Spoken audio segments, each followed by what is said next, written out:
സമ്മറിന് use ചെയ്യാൻ പറ്റുന്ന top 10 perfumes ഏതൊക്കെയാന്ന് പറയോ? 5 ജെൻസ് പെർഫ്യൂം, 5 ലേഡീസ് പെർഫ്യൂം. ജെൻസിന്റെ ആദ്യം പറയാം. Acqua Di Gio, Creed Aventus, Dior Sauvage, 1 million. ഇനി 5 ladies perfume. Miss Dior, My Way, Coco Chanel, Gucci Flora, cool water woman.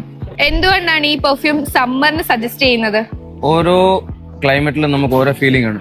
For example, നമ്മൾ നല്ല ചൂടുള്ള സമയത്ത് ഒരു ചൂട് ചായ കുടിക്കാൻ ആഗ്രഹിക്കുകയോ അതോ തണുത്ത ജ്യൂസ് കുടിക്കാൻ ആഗ്രഹിക്കുകയോ. അതുപോലെ തന്നെയാണ് പെർഫ്യൂംസ്. ഞാൻ ഈ പറഞ്ഞ പെർഫ്യൂംസ് എല്ലാം നമ്മുടെ ഒരു എക്സ്പീരിയൻസിൽ കുറച്ച് അക്വാട്ടിക്, കുറച്ച് ഫ്രഷ് സ്മെല്ലുകളാണ്. ഏത് ചൂടത്തും ഒരു തണുത്ത ജ്യൂസ് കുടിച്ച പോലത്തെ ഒരു ഫീലിംഗ് ഈ സ്മെല്ലിന് നമുക്ക് തരാൻ പറ്റും. സ്മെല്ലുകൾ എപ്പോഴും ജസ്റ്റ് ഒരു സ്മെല്ല് മാത്രമല്ല, അത് റിക്കളക്ഷൻ ഓഫ് മെമ്മറീസും കൂടിയാണ്. അപ്പം ആ സ്മെല്ലുകൾക്ക് അതിലടങ്ങിയിരിക്കുന്ന നോട്ട്സിന്റെ ഒരു ആംബിയൻസ് നമ്മുടെ ഉള്ളിൽ കൊണ്ടുവരാൻ പറ്റും. അതുകൊണ്ടാണ് ഈ പെർഫ്യൂം സജസ്റ്റ് ചെയ്യുന്നത്. കുറെ വർഷങ്ങളായിട്ട് പെർഫ്യൂം ഫീൽഡിൽ വർക്ക് ചെയ്യുന്നതിന്റെ എക്സ്പീരിയൻസിൽ നിന്നും കസ്റ്റമർ ഫീഡ്ബാക്സിൽ നിന്നാണ് നമ്മൾ ഇതൊക്കെ പറയുന്നത്. അതോടൊപ്പം നമ്മുടെ റിസർച്ചും സ്റ്റഡീസും ഉണ്ട്. അപ്പോൾ ഇങ്ങനെയുള്ള ഇൻഫോർമേറ്റീവ് വീഡിയോസിനായിട്ട് നമ്മുടെ പേജ് ഫോളോ ചെയ്ത് നമ്മുടെ കൂടെ പോകും. Thank you.